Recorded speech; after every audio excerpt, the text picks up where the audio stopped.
creio que os irmãos lembram, nós estávamos falando sobre o título da nossa lição é inferioridade e baixa autoestima.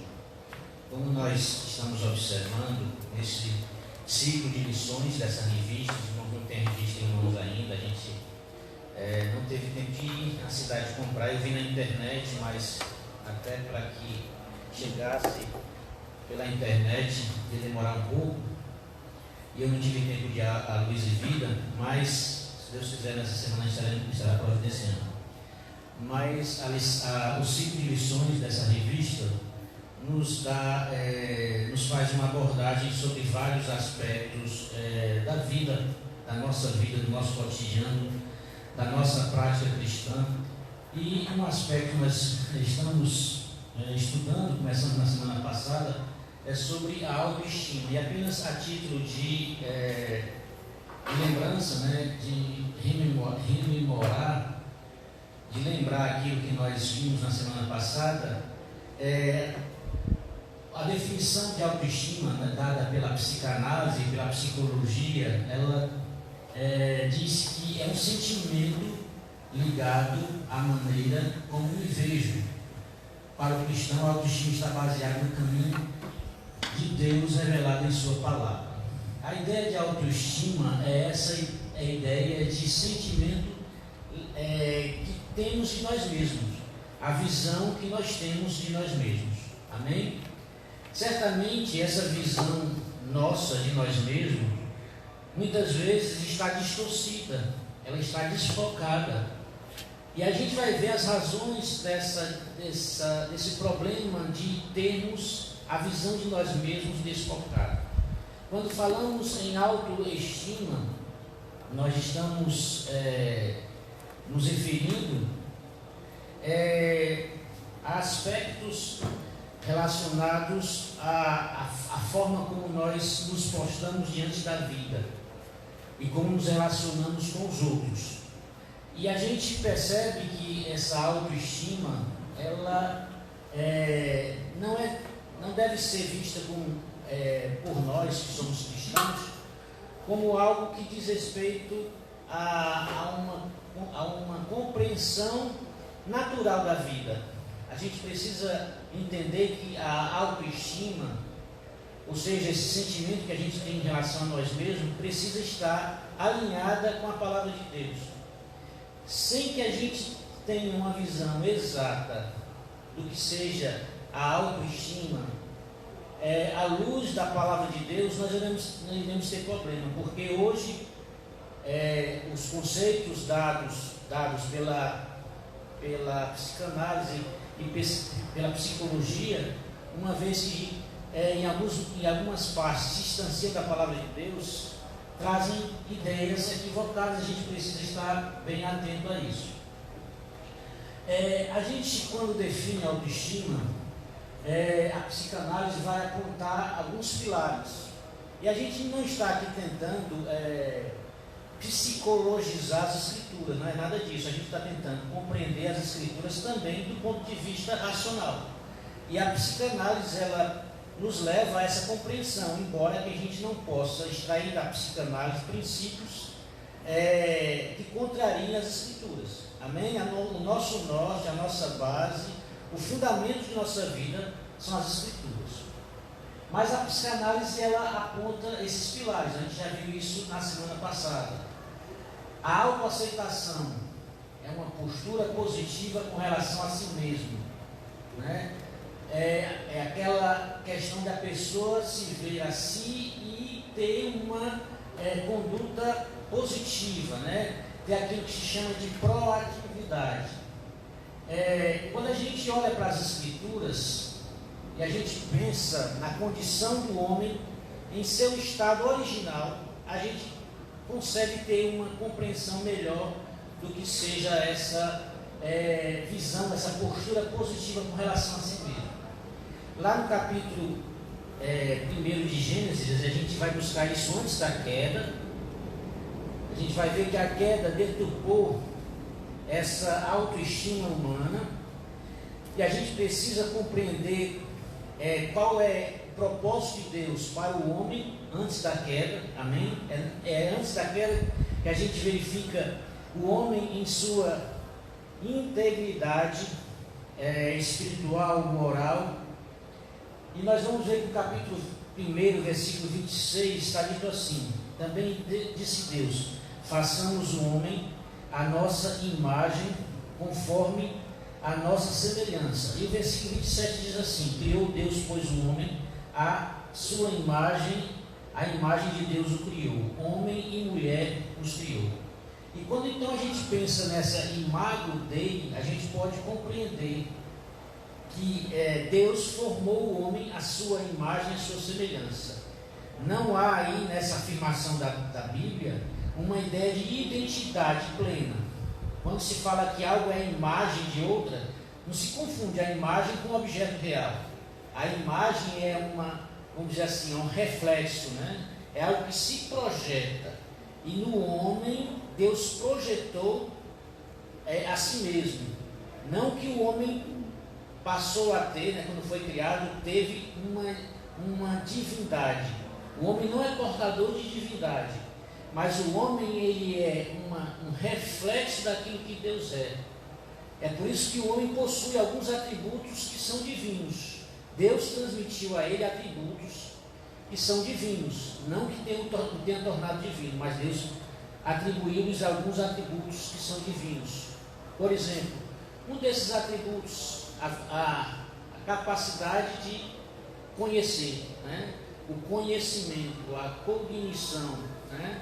Isso é um atributo humano que é um reflexo do atributo divino. A razão também é um desses atributos comunicáveis de Deus. Amém? A questão moral também é um atributo comunicado por Deus ao homem.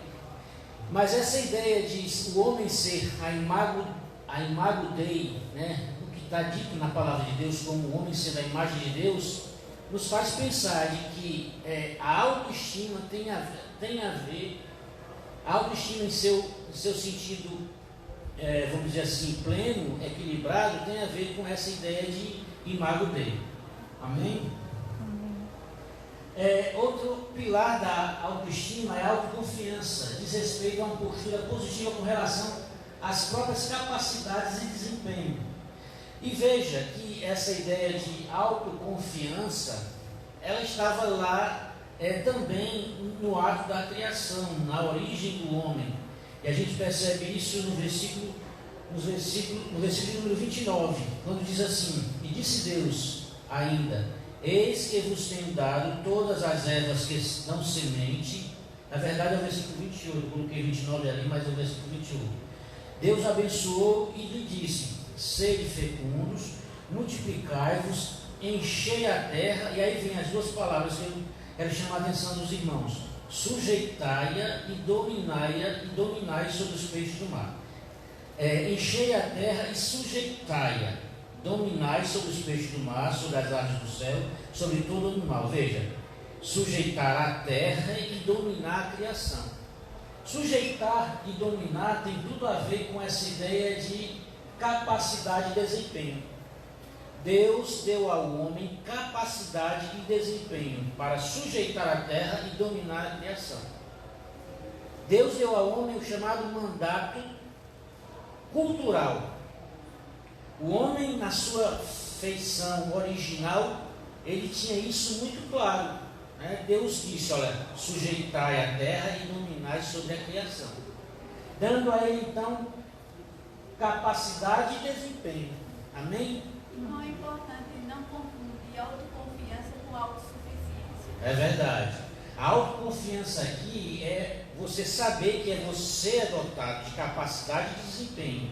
Isso não é autossuficiência. A autossuficiência é uma ideia de que você, por si mesmo, basta. Né? O chamado o autoconhecimento que as pessoas tanto propagam por aí tem tudo a ver com essa ideia de que você pode buscar em si mesmo toda a compreensão da vida e a compreensão de si mesmo. E isso distorce e contraria as Escrituras.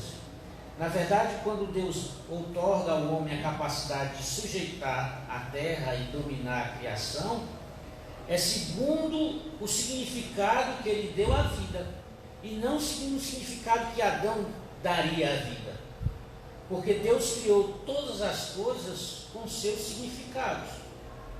Deus atribuiu seus valores, Deus atribuiu princípios que regem a existência do cosmos, do mundo e do homem.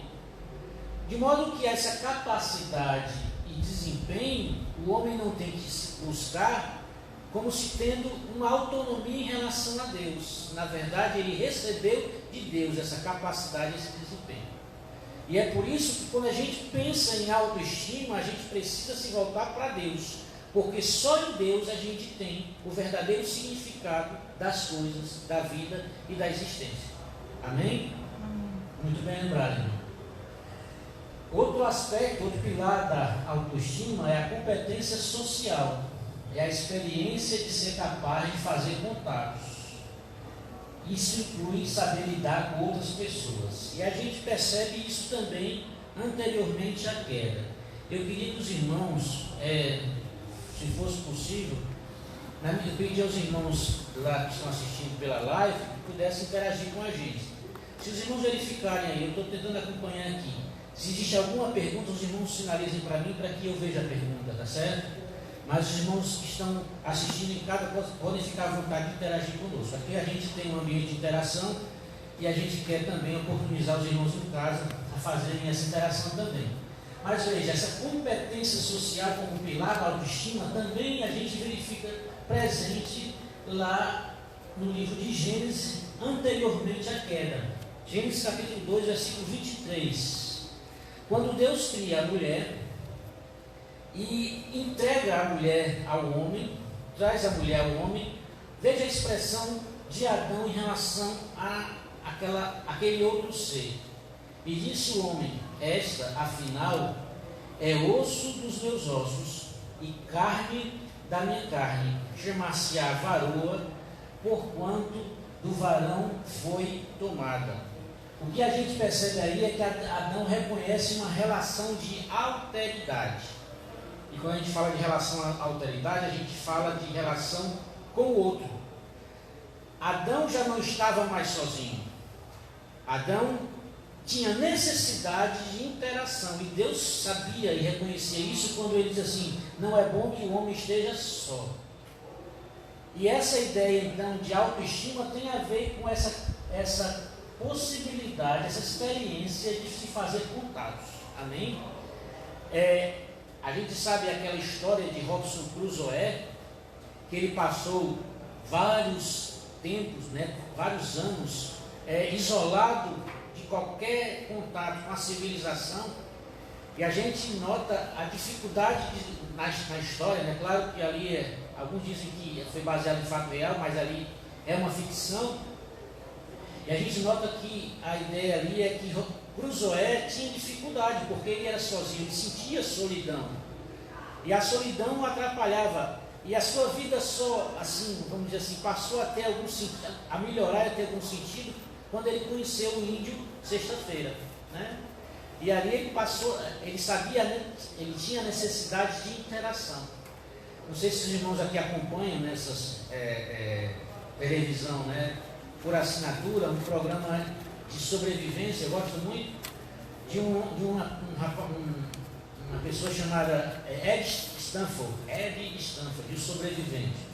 Eu gosto muito de acompanhar ele, e às vezes ele passa mais de 10 dias isolado. Uma vez ele passou mais de um mês, parece que foi 40 dias isolado, e ele quase ficava louco por conta da ausência de interação.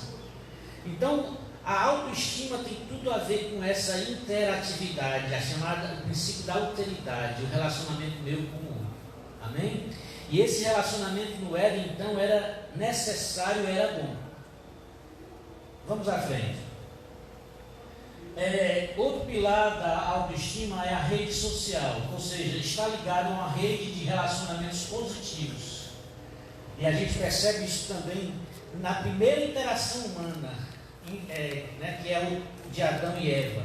A gente vê no versículo 24 e 25, algo que está se referindo a Eva. Primeiro, o versículo 20 diz assim: não se achava uma auxiliadora que lhe fosse idônea. E Deus cria uma adjutora, uma auxiliadora que fosse idônea. Então Eva era uma adjutora idônea, e no versículo de número 23 diz que Eva era carne da minha carne. E o versículo 24 diz que os dois tornaram-se uma só carne. Então a ideia aí de Eva ser a adjutora idônea de Adão e se tornar uma carne tem a ver com a ideia de que Adão tinha um relacionamento positivo. Amém? A interação do homem e da mulher era maravilhosa. Havia esse relacionamento positivo. Adão reconhecia em Eva uma adjutora idônea, capacitada, habilitada, preparada, a ponto de Adão reconhecer em Eva carne da mesma carne. Era vamos dizer assim, uma simbiose ali relacional. E a gente percebe que a queda veio destruir todos esses aspectos que nós relacionamos aí, todos esses pilares da autoestima. E nós vamos ver como se deu isso para que a gente entenda o processo que levou a baixa autoestima. Certo? Primeiramente, nós falamos sobre que o homem foi criado à imagem de Deus. Né? E o que é essa imagem dele? Que o homem detinha antes da queda. Adão possuía integridade quando estava dotado de inteligência correta, quando tinha suas afeições reguladas pela razão e todos os seus sentidos governados em ordem natural. Essa é uma afirmação de Calvino. Ele possuía integridade quando estava dotado de inteligência correta. Não havia mácula na inteligência humana. E é interessante que essa questão da inteligência do homem antes da queda tem tudo a ver com o relacionamento dele com Deus. O que tornava o homem pleno na sua inteligência, o que tornava a inteligência do homem correta, era justamente o seu relacionamento com Deus. Tudo que o homem precisava aprender, ele poderia aprender com Deus. Tudo que o homem precisava conhecer, ele poderia saber em Deus. Por isso que a inteligência dele era correta. As suas afeições também eram reguladas. Ele não tinha problema com baixa autoestima. A sua autoestima estava regulada. Justamente pelo relacionamento que ele tinha com Deus e por conhecer a verdade de Deus. Amém? Amém. E a gente precisa aprender isso para que a gente compreenda que a autoestima tem tudo a ver com o nosso relacionamento com Deus. Com a verdade de Deus, com o conhecimento de Deus. Sem a verdade e o conhecimento de Deus, a gente está perdido. E onde está a verdade e o conhecimento de Deus? Na sua palavra. Amém? Amém. Então, a imagodez, ela é uma realidade antes da queda. Aí se questiona se depois da queda o homem perdeu totalmente a imagodez ou se ela foi, vamos dizer assim, arranhada, prejudicada, né? Ela foi deteriorada. Eu creio, e aí na linha também de Agostinho, né, que a imagodez não foi retirada do homem, apenas foi, vamos dizer assim, deformada. Vamos à frente. E aí a gente percebe que na queda houve uma destruição da autoestima humana. E justamente por meio da tentação. Então a gente pode dizer que toda tentação visa destruir a autoestima humana de alguma maneira. E a gente percebe que essa destruição da autoestima, ela começa exatamente pela tentação e por meio de 3 dúvidas. Os irmãos já ouviram falar, já ouviram pregações sobre isso. Quando eu estava ouvindo uma, achei maravilhosa. Quando a gente lê o texto de Gênesis capítulo 3, versículos 4 e 5, a gente vai entender esse modus operandi da tentação. Satanás, ele chega para Eva e tem um diálogo com Eva. E a gente percebe que não foi desproposital Satanás tentar Eva. Porque, na verdade, Eva, pelo menos as Escrituras sinalizam para isso, Eva não recebeu uma ordem direta de Deus. Na verdade, ela ouviu de Adão. Houve um intermeio aí, né? Houve alguém que se colocou nessa relação. E aqui a gente precisa pensar nisso. Para que a gente conheça a verdade de Deus e tenha uma relação com Deus, a gente precisa ter contato direto com Deus. E assim a gente se precave, né? A gente tem a precaução em relação a gente não ter problemas com a nossa autoestima. Não basta apenas ouvir sobre Deus, é preciso ter um relacionamento com Deus. Amém? A gente precisa desenvolver esse relacionamento com Deus. Não podemos apenas ouvir sobre Deus ou o que Ele falou. Além de ouvir o que Ele falou, a gente precisa desenvolver um relacionamento com Deus. Há pessoas que são extremamente zelosas na sua ortodoxia, mas são também extremamente desleixadas em sua ortopraxia. Não sabem desenvolver um relacionamento com Deus. E por isso, porque só ouvem o que Deus, até por intermédio de alguém, o que Deus falou, tem dificuldades na questão da sua autoestima. A gente percebe isso, irmãos, até nos dias atuais e por meio das redes sociais. Há pessoas que se contentam em conhecer a Deus a partir de pregações que ela ouve nas redes sociais. Hoje já não há necessidade de vir à igreja, porque de alguma maneira as pregações, que são muitas, no YouTube, no Instagram e qualquer outra rede social, permite que a pessoa ouça a palavra de Deus. Mas do ouvir a palavra e desenvolver um relacionamento com Deus há uma distância. E a gente precisa ter cuidado com esse desenvolvimento, né, do que a gente ouve e de se estabelecer um relacionamento com Deus, porque só o relacionamento direto com Deus nos permite que a gente tenha equilíbrio regulado da nossa autoestima. E a gente percebe que, em razão de Eva não ter recebido essa orientação direta, e talvez ela não tenha dado tanta importância a esse mandamento de Deus, a essa ordem de Deus. E é interessante, quando você ouve de alguém, não é a mesma coisa. Quando você ouve uma palavra que alguém falou, não é a mesma coisa de você ouvir diretamente de alguém.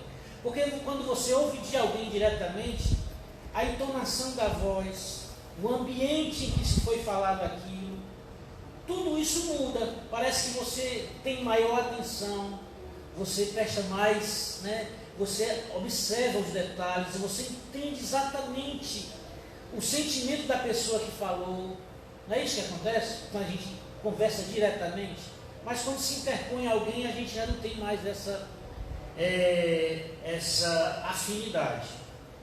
Mas o que a gente percebe é que Satanás, ele ingressa naquele ambiente de integridade e passa então a falar com Eva. E a expressão de Satanás, o desenvolvimento da sua fala, ela é muito ardilosa, né? A fala é bem cheia de detalhes. Quando ele chega para a mulher, ele diz assim: é assim que Deus disse, não comereis de toda a árvore do jardim. No primeiro momento a gente pode imaginar que Satanás queria apenas confirmar, né? Mas quando ele põe um ponto de interrogação na frase, na verdade ele não queria confirmação, ele queria pôr em dúvida, ele queria questionar. É como se houvesse assim: agora eu vou abrir um espaço para questionar, eu vou abrir espaço para que algo que é absoluto se torne talvez relativo. E nos nossos dias isso está muito presente na chamada pós-modernidade. O relativismo das coisas, já não há verdades absolutas. O que Satanás colocou aqui, já que tentou colocar logo de início, foi dizer, olha, vamos lá, eu quero questionar aquilo que você toma como verdade absoluta. Eu acho interessante aqui, irmão, assim, Deus falou ao homem e cobrou diretamente ao homem. No capítulo 3, 9, diz, e chamou o Senhor Deus ao homem e lhe perguntou. Foi a ordem, foi com ele, o trato, A né? ordem foi com ele e a cobrança também foi com É, ele. Deus tratou diretamente com ele, então era primeiramente com o homem que Deus iria tratar. Então, assim, o que a gente percebe aqui é que a serpente, o diabo, astuto, arguto, ele faz ele coloca um ponto de interrogação a partir da afirmação de Deus, não comereis. E detalhe, Deus não falou não comereis de todas as árvores. Deus falou que todas as árvores poderiam se comer, exceto, né? O que ele fez aqui foi, não comerei de toda a árvore do jardim. Aí vamos à frente.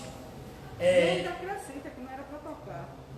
Como é que é, irmã? Ainda acrescentou, não comereis e nem tocareis. Aí a Eva é que acrescenta isso, não comereis e nem tocareis. Ou seja, ela faz um dos pontos que acontece com as heresias, né? Acrescenta algo naquilo que Deus não falou. Naquilo que Deus falou. Acrescenta algo naquilo que Deus falou. Porque ela diz, dele não comereis, nem tocareis para que não morra. Ora, nem tocareis, Deus não estabeleceu nada nesse sentido. E aí, Satanás então começa, a partir do momento em que houve abertura para aquele questionamento e para uma possibilidade de se relativizar o que Deus havia afirmado, Satanás então começa. É certo que não comereis. E aí a gente percebe o primeiro ponto que Satanás ataca é questionar a verdade de Deus, é afastar a verdade de Deus. E aí isso a gente verifica-se presente em todas as tentações dos nossos dias. O que o diabo hoje mais tenta é afastar a verdade de Deus, é relativizar, é pôr uma vírgula e continuar, quando a verdade de Deus a gente reconhece como absoluta. Não há espaço para meia verdade, não há espaço para a verdade de cada um. A verdade de Deus, ela é plena, absoluta, completa. Amém, irmãos? Amém. Hoje o que a gente percebe é que as pessoas sempre têm mais, porém não é bem assim, depende, né? Cada um tem o seu ponto de vista, cada um tem a sua visão de mundo. Deus estabeleceu a sua verdade, Deus impregnou todas as coisas com seus significados, e é esse significado que a gente precisa compreender, para que a gente não se afaste da verdade de Deus. Continuando, porque Deus sabe que no dia que dela comerdes, se vos abrirão os olhos. O que Satanás faz é, agora no segundo ponto, a segunda dúvida que Satanás suscita é questionar o caráter de Deus e de seu relacionamento. Quando ele diz assim, Deus sabe que no dia que dele comerdes, se vos abrirão os olhos. O que Satanás estava querendo pôr aí em dúvida? Era questionar o caráter de Deus. Olha, esse Deus que você conhece, ele está escondendo algo de você. Ele quer algo só para si. Olha, esse Deus, ele não é tão bom quanto você imagina. Ele esconde de você uma bondade, ele suprime a bondade de você. Ele quer algo de forma egoística. E aí se questiona o caráter de Deus, a bondade de Deus, o amor de Deus.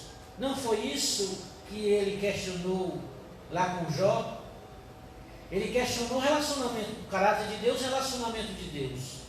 Primeiramente ele disse para Deus assim, olha, não é à toa que ele te serve. Tu o cercas de bem e de todo cuidado. Nada mais razoável e justo que ele te retribua. O que Satanás estava dizendo para Deus é que Deus não conseguia ter relação com o homem, a não ser se fosse mediante agradá-lo. Né? Era dizer, olha, o homem só se relaciona contigo e tu tem relação com o homem porque tu agradas a ele. Né? Tu de alguma maneira cerca de cuidado e a relação de vocês então acontece, mas tira isso, tira a utilidade do relacionamento para ver se ele não te nega. O diabo usa essa estratégia constantemente conosco. Questiona o nosso relacionamento com Deus. E a gente tende a questionar o nosso relacionamento com Deus diante de uma adversidade. A gente passa a todo ponto de interrogação. Será que Deus de fato ele é bom? Será que Deus de fato tem amor por mim? Será que de fato Deus ele é um Deus amoroso, misericordioso, bondoso, cheio de amor, cheio de justiça? Essa é uma interrogação que fica aqui quando Satanás diz: Deus sabe que no dia que dele comerdes, se vos abrirão os vossos olhos, e como Deus sereis conhecedores do bem e do mal. A terceira dúvida que se suscita na tentação é quanto a quem você é. Quem você é? Satanás também suscitou no coração de Eva em relação ao que ela era. Por quê? Porque ele diz assim, olha, você é uma pessoa menor. Na verdade, você não conhece o bem e o mal. Na verdade,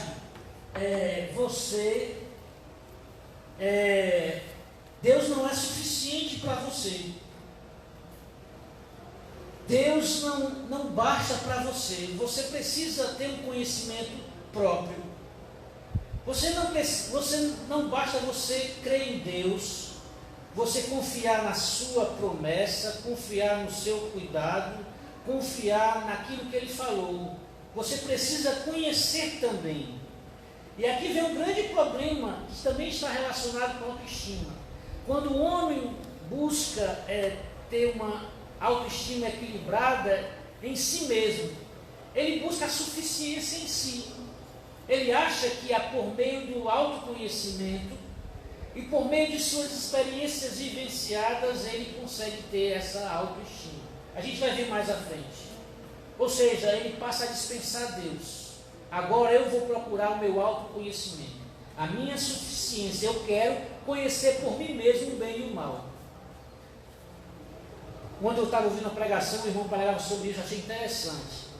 Será por que Deus suprimiu o conhecimento do homem em relação ao mal? Porque conhecer o bem, o homem já conhecia.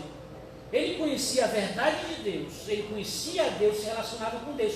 Então o bem ele conhecia. Mas por que Deus diz, olha, não comereis do fruto da árvore da ciência do bem e do mal? Porque Deus não quis que o homem conhecesse o mal. Porque ele sabia que estruturalmente o homem poderia se contaminar com o mal. Deus não se contamina com o mal, ele conhece o mal não de forma experimental. Né? Mas Deus, por ser absolutamente bom, e por nele estar todo o bem, é impossível que Deus venha a conhecer experimentalmente o mal. Mas isso era um problema para o homem conhecer o mal, porque ele poderia trazer um sério desastre, como de fato aconteceu para a sua vida. Conheço um pastor, até da minha família, que eu conheço tão de perto, que ele fez doutorado, pós-doutorado, fez tanta coisa, e ele chegou a um ponto assim de não querer mais ouvir ninguém pregar para ele, porque ele achava que não ia mais aprender. Então, se todo mundo que falasse era besteira, mais ou menos isso, entendeu? Então, ou ele era convidado para pregar, ou ele não ia, porque ele não queria ouvir o que ele sabia mais do que aquela pessoa. Então, esse é um grande passo para a queda, né? Uma queda desastrosa, né? A autossuficiência. E esse é o problema, um dos graves problemas, dos grandes problemas que é trazido pela psicologia e pela psicanálise para a solução da baixa autoestima. né? O homem conhecer a si mesmo e achar nele a autossuficiência, né? Vamos à frente. Eu trouxe essa questão aí para a gente ver que o que levou a um desastre na Imago Dei e na questão da autoestima humana foi justamente essa tentação, e que ela é experimentada, irmãos, no nosso dia a dia. A tentação no Éden teve como alvo destruir a autoestima humana. E aí vem aquela passagem que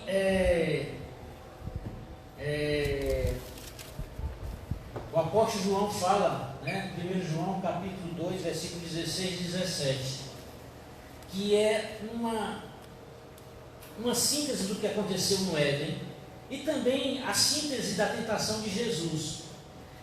1 João capítulo, primeira epístola de João capítulo 2, versículo 16 e 17, João diz assim: porque tudo que há no mundo, versículo 15, não ameis o mundo, nem as coisas que há no mundo. Se alguém amar o mundo, o amor do Pai não está nele. Porque tudo que há no mundo, a concupiscência da carne, a concupiscência dos olhos e a soberba da vida, não procede do Pai, mas procede do mundo. E essa expressão de João, quando diz assim, porque tudo que há no mundo, a concupiscência da carne, a concupiscência dos olhos e a soberba da vida, não procede do Pai, procede do mundo. A gente vê claramente em Eva, no ato da tentação. Vamos voltar lá. Veja o que diz o versículo 6 do capítulo 3. Vendo a mulher que a árvore era boa para se comer. Veja, vendo a mulher que a árvore era o quê? Boa para se comer. Boa para se comer. Isso tem a ver com o quê? Com a concupiscência da carne. A árvore era boa para satisfazer o apetite. Tudo a ver com a satisfação de uma necessidade da carne. Então, a concupiscência da carne tem a ver com essa satisfação nossa em relação aos nossos apetites e os nossos desejos. Não estou dizendo com isso que os apetites humanos seja diabólico por si. Não é. Deus nos dotou, na nossa estrutura carnal, Deus nos dotou, estrutura física, Deus nos dotou de apetites. Temos necessidade de alimentação, temos necessidade de diversão, temos a própria necessidade sexual. Deus nos dotou de tudo isso. O grande problema é a questão da concupiscência, a necessidade de satisfazer internamente esses apetites por uma questão puramente de busca de felicidade. As pessoas hoje dão toda a margem, né? Deixam aflorar a concupiscência da carne, justamente dizendo, é necessário, eu preciso satisfazer todos os meus desejos, porque só através da satisfação dos meus desejos eu tenho felicidade. O problema é colocar a felicidade, a satisfação e a suficiência nesses desejos, nessa satisfação interna. Eva foi suscitada pela tentação justamente a satisfazer o seu desejo. Porque, na verdade, todo o desejo de Eva deveria estar em Deus. Ainda que ela sentisse fome, Deus havia providenciado os frutos das árvores, de todas as árvores, exceto a ciência do bem e do mal, de todas as árvores para se alimentar. Então, ela deveria estar satisfeita naquilo que Deus havia providenciado para ela. E simplesmente assim. Mas ela não quis, ela quis desejar, satisfazer uma necessidade que ela não tinha. Vamos à frente. A concupiscência dos olhos, aí a gente vê essa expressão ali, agradável aos olhos. Era algo que chamava a atenção. E essa ideia aí é a ideia de satisfação externa. Eu não me contento com o que eu tenho, com aquilo que está atendendo à minha necessidade, eu vou à procura de algo mais. é aquilo que o nosso pastor de vez em quando fala aqui, né, nas cultos de doutrinas, é o APTC, né? A gente sempre quer ter algo que é externo. Os nossos olhos buscam essa satisfação naquilo que é externo, a gente não se contenta com o que nós temos. Há sempre a procura do que é exterior. E Eva foi então atraída pelo fruto que era agradável aos olhos e desejável para dar entendimento. E aqui vem um outro aspecto também da tentação, a soberba da vida. Veja, para dar entendimento. E a soberba da vida tem a ver com a mudança de status. A necessidade de a gente mudar o nosso estado. Né? A gente quer uma posição. A gente quer sair do nosso lugar e ocupar outro lugar. A gente quer obter status. Essa é a concupiscência, é a soberba da vida. A gente percebe todos esses aspectos também da tentação lá na tentação de Jesus. Mateus capítulo 4. Mateus capítulo 4, versículos 3, 4 em diante, até o versículo 10. Vamos ler rapidamente. Então, o tentador, aproximando-se, lhe disse: se és filho de Deus, manda que essas pedras se transformem em pães. O que é que Satanás estava fazendo aí? Nada mais do que ele fez com Eva, levando à concupiscência da carne, ou seja, a necessidade de satisfazer um desejo interno. O diabo fala para Jesus: manda que essas pedras se transformem em pães. É como se assim, olha, há uma necessidade no teu corpo, e de fato Jesus estava com fome, porque ele passou 40 dias e 40 noites jejuando, e o próprio texto no versículo 2 diz que ele teve fome. Então a fome, o desejo de saciar a fome era um desejo natural. É como se o diabo dissesse assim: olha, toda a tua atenção agora é para tu satisfazer essa necessidade, que era uma necessidade básica. Mas o que o diabo estava colocando aí era chamar a atenção de Jesus para que ele inexoravelmente satisfazesse o desejo interno. Não havia alternativa para Jesus. Ele tinha que satisfazer aquele desejo interno e usar todos os meios, recursos e seus poderes para satisfazer o seu desejo. O que Satanás estava dizendo para Jesus é assim: olha, coloca o teu estômago como Deus. Coloca o teu desejo como teu Deus. Erige o altar para esse teu desejo. Meus amados, isso é o cotidiano de nossas vidas. Isso destrói a nossa autoestima, porque nós colocamos todas as nossas forças em satisfazer um desejo nosso. E as nossas emoções então ficam distorcidas. Ele vai falar um pouquinho mais à frente sobre isso. E continua a tentação. E veja, Satanás, usando o mesmo artifício que usou com Eva, também questiona a verdade de Deus. Quando ele diz assim: se és filho de Deus. Ora, no capítulo imediatamente anterior a esse, nos fala sobre o batismo de Jesus. E a tentação se seguiu logo depois do batismo de Jesus. Mas no batismo de Jesus, o que aconteceu lá? Quando Jesus é batizado e sai das águas, os céus se abrem e o Espírito de Deus desce em forma corpórea de pomba, e uma voz do céu diz: este é meu filho amado. E o que o diabo faz aí no versículo de número 3 do capítulo 4? Questiona justamente essa verdade de Deus. Se tu és filho de Deus. Veja o perigo do questionamento das Escrituras, da verdade de Deus. O diabo se usa do mesmo artifício de Eva. Foi assim que Deus falou: se tu és filho de Deus.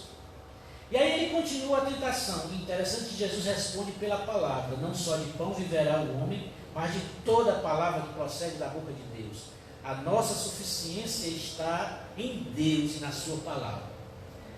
Continuando, o diabo mais uma vez lança a dúvida: se és filho de Deus, atira-te abaixo, porque está escrito. Vamos mudar só um pouquinho essa ordem e vamos para o versículo 8, para que a gente estabeleça a mesma ordem que está ali, da passagem da Epístola de João. Levou adiante o diabo a um monte muito alto, e mostrou-se todos os reinos do mundo e a glória deles. Veja aí, a concupiscência dos olhos. Para que o diabo tentasse ao Senhor, ele levou Jesus a um monte alto e fez o quê? Mostrou todos os reinos do mundo e a glória deles. E disse: tudo isso te darei se prostrado me adorares. O desejo externo, a satisfação externa. O diabo levou Jesus para dizer: olha, está vendo tudo isso? Eu vou te dar. Está diante de ti, olha a oferta aí. Tu não tens, tu não possui, tu precisa disso, tu tem essa necessidade. E não é assim as tentações de nossa vida, irmãos? Quando o diabo oferece isso e diz assim: olha, tu não tem, tu ainda não possui, tu não está satisfeito, veja, eu tenho para te oferecer aquilo que tu não tens em casa, aquilo que tu não tens na tua vida, os teus bens, aquilo deseja, esse desejo está diante de ti. A concupiscência dos olhos. O diabo estava oferecendo a Jesus os reinos do mundo. E aí Jesus diz: ao Senhor teu Deus adorarás. Nada externo pode nos colocar no lugar de Deus. A gente não pode ter em nosso coração nada externo que venha a ocupar o lugar que somente cabe a Deus e a adoração a Ele. E aí, voltando para o versículo 6, diz que o diabo levou Jesus à cidade santa e colocou-o sobre o pináculo do templo e disse: se és filho de Deus, atira-te abaixo, porque está escrito: aos seus anjos ordenará a teu respeito que te guardem, e eles sustentarão nas suas mãos para que não tropece em alguma pedra. Por que o diabo levou Jesus à cidade santa e colocou justamente no pináculo do templo? Imagine a cena: Jesus no pináculo do templo, descendo, e os anjos de Deus, conforme a sugestão de Satanás, sustentando Jesus. Qual era a consequência disso? Os homens iriam colocar Jesus numa posição, iriam exaltar, glorificar. Jesus iria obter uma glorificação ali que era humana, porque descer sustentado pelos anjos, era algo muito espetacular, maravilhoso. Isso daria um status enorme a Jesus. Quando depois que Pedro fala a Jesus: Senhor, tu és o Cristo, Filho do Deus vivo. Logo depois Jesus diz assim: olha, importa que eu vá para Jerusalém e lá eu seja humilhado, padeça na mão dos homens. Pedro salta e diz: não, Senhor, o pastor já pregou sobre isso aqui. Tu estás no ápice do teu ministério. É agora o momento que tu vai ter um status. É o momento que tu vai, assim, como diz na linguagem pernambucana, bombar, Está no teu auge. E o que é que Pedro fala, que Jesus fala para Pedro? Passa-te para trás de mim, Satanás. E aí nós vemos que está envolvido aí nessa tentação a soberba da vida, a satisfação, a necessidade de satisfação de um status. Também havia o perigo de se cultuar os anjos. Se cultuar os anjos, verdade. O gnosticismo mais à frente vai sempre estar trazendo isso, Então, e isso tem a ver, irmãos, com a nossa autoestima. Porque a gente, nesse desejo de conquistar as coisas, de obter status, a gente vai ver um pouquinho mais à frente, a gente já falou na semana passada, a gente tem essa ideia de competitividade. Isso abala a nossa autoestima. Amém? Então, irmãos, diante disso, nós estamos fazendo essa indagação. A autoestima deve ser, de fato, uma busca do cristão? Até que ponto a autoestima deve ser uma prática cristã?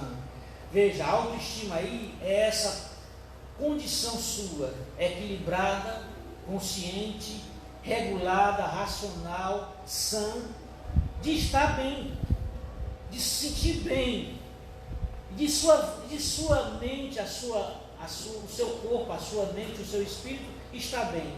E onde nós conseguimos isso? Será que isso é coisa da psicologia, da psicanálise? É algo que o cristão deve ter como efeito de uma novidade de vida, como efeito de uma mente transformada, de uma metanoia, de ter agora uma vida regrada e fundamentada na vontade de Deus. É por isso que o crente, ele precisa ter a autoestima como uma prática, do ponto de vista bíblico. Amém? Vou passar isso aqui.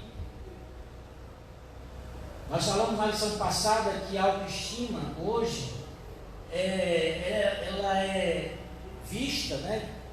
Ou a baixa autoestima é vista como a chamada teoria do mau comportamento.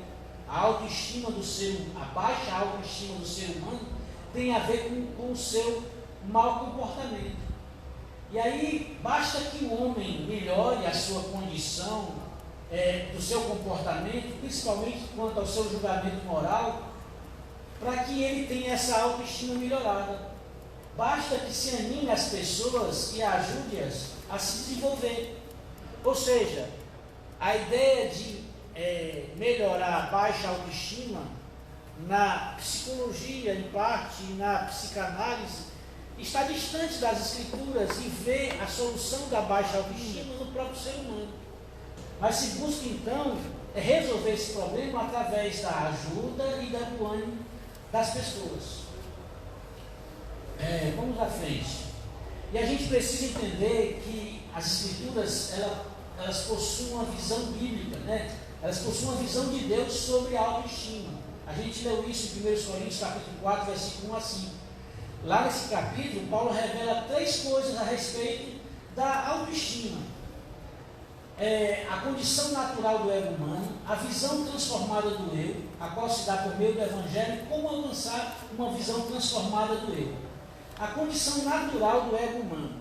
Quando a gente fala de ego humano, normalmente a expressão ego aí está relacionada a um sentido muito negativo, como se fosse uma espécie de egoísmo, né, de autossuficiência. Aqui eu estou tratando no aspecto mais do eu humano, do ser humano, o ser no sentido de existência humana.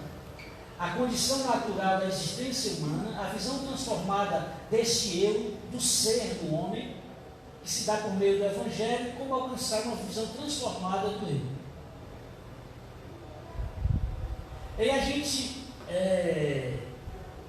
traz aqui um ensinamento de Timothy Keller, em um livro, agora esqueci o nome do livro, Ego Transformado, não é isso? Acho que é isso que eu falei, Ego Transformado. E ele fala que o ego humano, depois da queda, é vazio, dolorido, atarefado e frágil. Nós já falamos isso na semana passada. O ego humano é vazio porque não tem nada no centro. Se tentarmos colocar qualquer coisa no lugar reservado originalmente a Deus, vai sobrar muito espaço. O que aconteceu com o ego humano, com o eu humano, na queda? Eva desejou colocar no seu coração algo que, na mente dela, iria satisfazê-la. Deus era suficiente para o casal. Deus era suficiente para Adão, Deus era suficiente para Eva, para o homem. Mas Eva buscou, fora de Deus, algo que lhe desse prazer, algo que satisfizesse o seu apetite, algo que, de alguma maneira, substituísse Deus, colocasse outra coisa no lugar de Deus. E quando o homem tenta fazer isso, o que lhe sobra é um vazio. O vazio do seu eu. Porque nada preenche satisfatoriamente o coração do homem, o eu humano, a não ser o próprio Deus. Amém? O ego humano, ele também, depois da queda, é dolorido, porque vive chamando a atenção para si. O tempo inteiro exige que se avalie a aparência e a maneira de ser tratado. É como se diz assim, olha, eu preciso ter, aí a gente falou sobre o status, né? Eu preciso ter o status, porque é por meio do meu status que eu serei admirado, eu irei obter o reconhecimento do outro. E o homem vive preocupado com isso, sempre tentando encontrar algo que o diferencie dos outros, que dê projeção sobre os outros e que torne ele, e chame para ele a atenção. E quando o homem procura isso, ele experimenta dores. Isso ocorre nas riquezas também, né? Por isso que a palavra de Deus diz que o amor ao dinheiro é a raiz de todos os males. E a palavra de Deus também diz que no afã de se buscar riqueza, os homens trouxeram para si muitas dores. Por quê? Justamente porque o homem vê na riqueza uma forma de reconhecimento, uma forma de exaltação, uma forma de ter o louvor, de ter uma glória. E aí, o ego humano ele se torna dolorido. O ego humano também passa a ser atarefado. Ele faz de tudo para ser notado.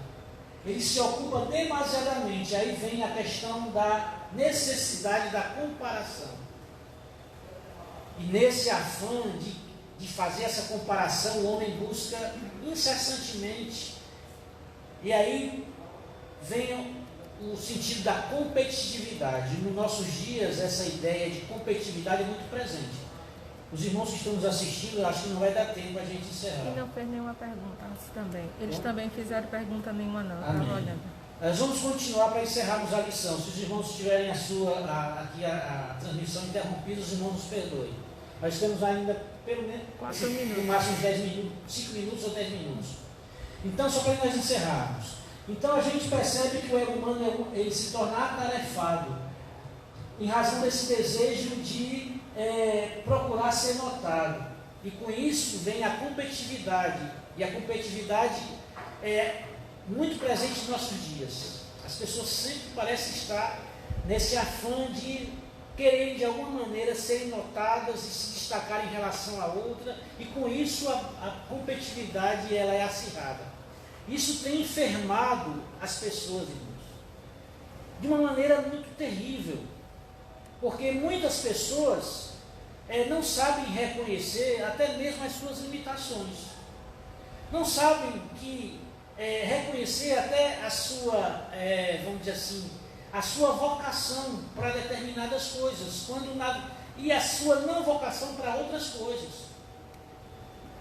As pessoas, nesse desejo de competir, de se buscar uma visibilidade, se perdem até na sua identidade, porque não conseguem mais identificar as suas qualidades, as suas capacidades e os atributos que Deus deu a ela. Infelizmente, hoje entre os nossos jovens há essa dificuldade, né? Com a competitividade.